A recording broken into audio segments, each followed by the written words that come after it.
Hello friends, आप देख रहे हैं आपका चैनल शेयर बाज़ार विद आयुष। और दोस्तों, इस वीडियो में चर्चा करेंगे वेदांता के शेयर के बारे में। दोस्तों, वेदांता के अंदर आपको देखने को मिला है लास्ट वीक काफ़ी बढ़िया, मैं कह सकता हूँ कि ओवरऑल जो मूव आता हुआ देखने को मिला है वो अच्छा ही आता हुआ देखने को मिला है। लेकिन इंपॉर्टेंट बात क्या है कि वो है डिविडेंड को लेकर। जो कंपनी ने दोस्तों इस बार सेकेंड इंटरिम डिविडेंड पेश किया था, अब उसका फाइनल जो पेमेंट है वो कंपनी के द्वारा कर दिया गया है। क्या कहा है यहाँ पर, डेफिनेटली इसके बारे में हम बात ज़रूर करेंगे। बट स्टॉक में इंपॉर्टेंट क्या है कि इन लेवल्स पर क्या खरीदारी करने का मौका मिल रहा है। एंड कंपनी की तरफ से जो बयान आते हैं वो देखने को मिले, एक बेहद पॉजिटिव बयान कंपनी के द्वारा निकल के आया, उसके ऊपर भी हम इस वीडियो में बात करेंगे आखिर में टारगेट लेवल्स के ऊपर। तो वीडियो बहुत इंपॉर्टेंट होने वाला है, तो वीडियो को पूरा देखिएगा। फ्रेंड्स, चैनल से पहली बार अगर आप जुड़े हो, चैनल को ज़रूर सब्सक्राइब कर लीजिएगा। अगर आपको ये वीडियो बढ़िया लगे तो वीडियो को लाइक करके आप ज़रूर जाइएगा।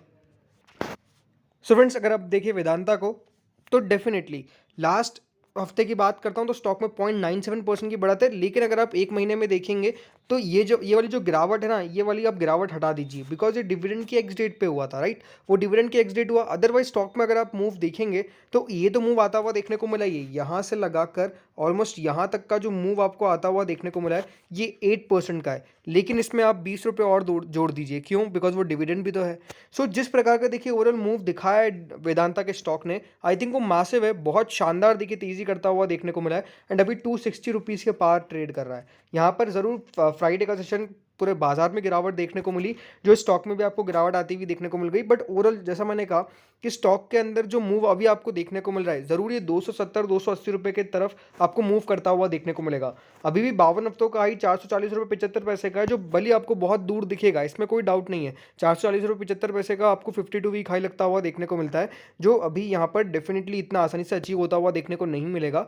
बट इंपॉर्टेंट क्या है कि अगर आप वेदांता के शेयर होल्डर है तो कंपनी ने डिविडेंड के द्वारा जो आपकी अर्निंग करवाई है वो काफ़ी शानदार है, राइट। अब यहाँ पर बात करते हैं सबसे पहले डिविडेंड के ऊपर, बाद में आगे जो कंपनी की तरफ से एक पॉजिटिव स्टेटमेंट्स निकल के आए हैं उसके ऊपर दोस्तों हम चर्चा करेंगे। आखिर में टारगेट्स के बारे में भी यहाँ पर बात करेंगे। तो दोस्तों, आप सबको पता ही कि देखिए वेदांता के द्वारा डिविडेंड की अनाउंसमेंट की गई थी। वेदांता के द्वारा डिविडेंड की अनाउंसमेंट जो की गई थी वो की गई थी 19.5 रुपये का, राइट। 19.50 रुपये का इंटरिम डिविडेंड कंपनी ने दिया था। अगर आप टोटल देखेंगे तो वो 51 रुपीज़ हो चुका है जो कंपनी ने अभी तक का डिविडेंड बांट दिया है। सी वेदांता ही इस प्रकार की डिविडेंड दे पा रही है, कह सकते हैं कि जिस प्रकार की डिविडेंड इनकी तरफ से अनाउंसमेंट किया जा रहा है वो अपने आप में मासिव है। ओके, सो 19.5 रुपये का जो डिविडेंड अभी दोस्तों कंपनी ने दिया था उसकी एक्स डेट हो गई थी 26 ऑफ जुलाई। अभी आपको दोस्तों आज जो तारीख देखने को मिल रही है वो 19 अगस्त है, लेकिन जो उसकी पेमेंट डेट है वो 18 अगस्त थी। तो यहाँ पर कल जो है कंपनी के द्वारा पेमेंट कर दिया गया है। अब वो उसका जो पेमेंट कर दिया गया है वो आपके पास या तो देखिए मेल आ चुका होगा। अब बहुत लोग बोलेंगे सर मेरे पास तो मेल भी नहीं आया। तो अगर सर आपके पास मेल नहीं आया है तो आप चिंता मत करिए, आप आपके बैंक अकाउंट में पता करिए। आपके बैंक अकाउंट में जितने भी देखिए आपके पास शेयर्स है, उस हिसाब से पैसा डेफिनेटली क्रेडिट हो गया होगा। अगर अभी भी क्रेडिट नहीं हो तो आप अपने डीमैट में भी चेकआउट कर सकते हैं कि कंपनी के द्वारा जो डिविडेंड है वो क्या पेमेंट कर दिया गया है। अगर यहाँ पर भी आपको दिक्कत है तो डेफिनेटली जो सबसे इंपॉर्टेंट या फिर कहूँ सबसे सही ऑप्शन है वो बैंक अकाउंट ही है। बैंक अकाउंट में जाके पता करिए कि आपके बैंक के अंदर जो डीमैट से वो जो लिंक्ड होगा उसके अंदर क्या पैसा ट्रांसफ़र कर दिया गया, बिकॉज कंपनी ने पैसा ट्रांसफ़र कर दिया है। अगर आपके पास मेल अभी भी नहीं आया तो चिंता मत करिए, मेल हो सकता है कि 1-2 दिन बाद आ जाए, लेकिन बाद में आपके पास जो मेल आ जाएगा वो एक कन्फर्मेशन होता है कि कंपनी के द्वारा जो डिविडेंड है, डिविडेंड का पैसा बेसिकली वो जो पैसा है वो आपके बैंक अकाउंट में ट्रांसफ़र कर दिया गया है। तो ये बात बहुत इंपॉर्टेंट है कि ये जो 19.50 रुपीज़ का डिविडेंड है उसका पेमेंट कंपनी के द्वारा तो कर दिया गया है। अब आपके पास अगर पैसा नहीं आया तो चिंता मत करिए, हो सकता है कि अब ट्रांजैक्शन में 1 दिन लग जाए, लेकिन ये जो पैसा है वो by Monday and Tuesday mostly देखिए आपके बैंक अकाउंट में क्रेडिट हो जाना चाहिए। तो ये बात इंपॉर्टेंट है, ये बात जो यहाँ पर निकल के आ रही है। अब दोस्तों बात करते हैं यहाँ पे वेदांता के ऊपर, टारगेट्स के ऊपर। दोस्तों, आप सबको पता ही होगा कि अभी हाल ही में वेदांता की एजीएम हुई थी। तो वेदांता की एजीएम में जो चेयरमैन साहब है उन्होंने साफ साफ कहा कि FY22 उनके लिए सबसे बेहतरीन साल रहता हुआ देखने को मिला। सी अगर कंपनी के मैनेजमेंट की तरफ से, कंपनी के चेयरमैन साहब की तरफ से अगर ये बयान निकल के आए तो अपने आप में देखिए वो बेहद एक स्ट्रॉन्ग स्टेटमेंट होता है। उन्होंने कहा कि हमारे लिए सबसे बेस्ट ईयर रहता हुआ देखने को मिला, फाइनेंशियल ईयर जो 2022 था वो अपने आप में इनके लिए बेस्ट रहता हुआ देखने को मिला। ये दोस्तों उनकी तरफ से, चेयरमैन साहब की तरफ से बयान आता हुआ देखने को मिला है। वेदांता ने ये भी कहा है कि वो $2 बिलियन का कैपिटल एक्सपेंडिचर इन्वेस्टमेंट करने वाले हैं, किस पे? जिंक पे, ऑयल, गैस, एल्यूमिनियम पे। और ये कह सकते हैं कि अपने आप में देखिए बेहद शानदार बात है कि अनिल अग्रवाल साहब ने जिस प्रकार से दोस्तों यहाँ पर वेदांता को बढ़ाया, वो तो अपने आप में देखिए बहुत बड़ी काबिल तारीफ़ है ही है। लेकिन इंपॉर्टेंट क्या है कि वो जो बयान भी आते हुए देखने को मिलते हैं, वो अपने आप में बेहद शानदार है। उन्होंने कहा कि at Vedanta we had invested around $35 billion in India over the years and have contributed more than 2.65 lakh crore to the national exchequer in the past 7 years, which is among the highest contributions by an Indian corporate. So important बात क्या है कि जिस प्रकार के दोस्तों यहाँ पर वेदांता ने ज़रूर हमारे जीडीपी के अंदर जिस प्रकार का योगदान दिया है, वो तो बहुत सराहनीय बात है। प्लस जिस प्रकार से यहाँ पे उन्होंने साफ साफ कहा कि $35 बिलियन उन्होंने इन्वेस्ट भी किए इंडिया के अंदर, और ये इन्वेस्टमेंट जो है वो करीबन कंट्रीब्यूट करता है 2.65 लाख करोड़, ये उन्होंने साफ साफ कहा है। तो जैसा मैंने कहा ओवरऑल जो यहाँ पे काम करते हुए देखने को मिले वो तो बढ़िया ही है। प्लस अपने शेयर होल्डर्स के लिए आप देखिए, शेयर होल्डर्स के लिए यहाँ पे हर ऑलमोस्ट क्वार्टर के अंदर याद रखिएगा, बहुत कम कंपनीज होती है जो हर क्वार्टर में आपको यहाँ पर पैसा देती हुई देखने को मिले। और वही दोस्तों यहाँ पे किया है, हर 3 महीने के अंदर आपको कंपनी ने कुछ ना कुछ डिविडेंड दिया है, हर 3 मंथ्स के अंदर।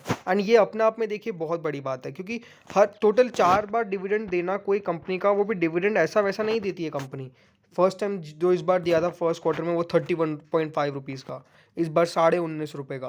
हो सकता है कि Q3 में भी आपको अच्छा डिविडेंड दे दे, Q4 में भी डिविडेंड दे दे फाइनल। सो ओवरऑल जैसा मैंने कहा कि ये जो कंपनी काम कर रही है, जिस प्रकार की यहाँ पर डिविडेंड बांट रही है, जिस प्रकार का देखिए स्टॉक ग्रोथ कर रहा है, वो बहुत काबिल तारीफ है। जरूर आप 440 से देखेंगे 260, लेकिन बहुत बार तो डिविडेंड एडजस्टमेंट हो गया, उसके कारण स्टॉक गिर गया, राइट। तो ये इंपॉर्टेंट बात है जो आपको समझ में आनी चाहिए। ओवरऑल जैसा मैंने कहा था पहले भी कि स्टॉक तो बहुत शानदार है ही है। देखिए दोस्तों, इसकी 97,391 करोड़ की मार्केट कैप है, 262 रुपये का करंट प्राइस चल रहा है। लेकिन अगर आप उसको बुक वैल्यू पे देखेंगे तो 176 की बुक वैल्यू पे, ठीक है। तो डिविडेंड डील 19.5% की जो अभी आपको आती हुई देखने को मिली। तो मैं क्या कह रहा हूँ कि देखिए रिटर्न ऑन इक्विटी जिस प्रकार का 30% का है, रिटर्न ऑन कैपिटल एम्प्लॉयड जिस प्रकार का 32% का है, ये अपने आप में देखिए बेहद शानदार है। इसके अगर आप प्रोज और कॉन्स में देखेंगे तो प्रोज क्या है, हर चीज़ बढ़िया है, डिविडेंड अच्छा दे रही है, गुड क्वार्टर आता हुआ देखने को मिल रहा है, गुड प्रॉफिट ग्रोथ है, रिटर्न ऑन इक्विटी काफ़ी बढ़िया है, हेल्दी डिविडेंड पे आउट है। दिक्कत बस एक है कि हाँ, कंपनी के जो प्रमोटर्स है उन्होंने 100% ऑफ देयर होल्डिंग्स प्लेज कर रखी है। अब वो प्लेज कब छुड़ाते हैं वो इंपॉर्टेंट बात है, बट डेफिनेटली वो एक बड़ी दिक्कत आपको देखने को मिलती है, जो मुझे लगता है कि हो सकता है कि आने वाले समय में चली जाए।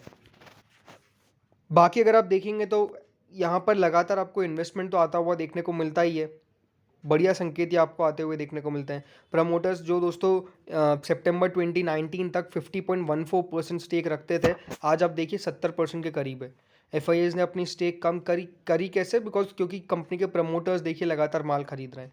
तो ये भले आप एफआईएस का डिक्लाइन देख रहे हैं, बट वो क्यों, बिकॉज प्रमोटर्स भी दोस्तों यहाँ पे स्टेक खरीद रहे हैं। DIS के पास 11.57, पब्लिक के पास 9.84%। हो सकता है कि आने वाले क्वार्टर में वापस से प्रमोटर्स अपनी थोड़ी बहुत स्टेक बढ़ाते हुए देखने को मिले। सो ओवरऑल जिस प्रकार का देखिए यहाँ पर स्टॉक के अंदर कामकाज होता हुआ देखने को मिल रहा है, मुझे कोई दिक्कत नहीं है कि यहाँ से शेयर में आपको अच्छी वैल्यू दिखेगी। अब बात कर लेते चलिए टारगेट्स के ऊपर। तो दोस्तों जिन लेवल्स पर भी वेदांता मिल रहा है, मुझे लगता है कि स्टॉक के अंदर यहाँ पर तेज़ी बन चुकी है। एंड 260 रुपये के आसपास जिस प्रकार से दोस्तों इसने एक ब्रेकआउट कोशिश करी है, आई थिंक यहाँ से 275 रुपये 280 रुपये के लेवल्स अच्छा मुझे लगता है कि आ सकते हैं, राइट। क्योंकि मार्केट के अंदर भी मूव आता हुआ देखने को मिला है, ज़रूर थोड़ी बहुत प्रॉफिट टेकिंग आई है, बट अगर यहाँ से मेटल्स चलते तो डेफिनेटली वेदांता हो सकता है कि आउट परफॉर्म करता हुआ देखने को मिले। तो मेरे लिए तो यही है कि डेफिनेटली करंट लेवल्स पर खरीदारी कर सकते हैं with a target of 275 to 285 within some time. ये हो सकता है कि 2 से 3 हफ्ते के अंदर आपको देखने को मिल जाए, उससे पहले भी देखने को मिल जाए तो कोई बड़ी बात नहीं है। स्टॉप लॉस आप याद रखिएगा 250 रुपीज़ का मेंटेन करके चलिएगा, बिकॉज वो इंपॉर्टेंट है। तो फ्रेंड्स इस वीडियो में इतना ही था, होप सा वीडियो बढ़िया लगा होगा, अगर लगा तो लाइक कर देना, चैनल से नए जुड़े हो सब्सक्राइब कर देना। Thank you friends watching this video.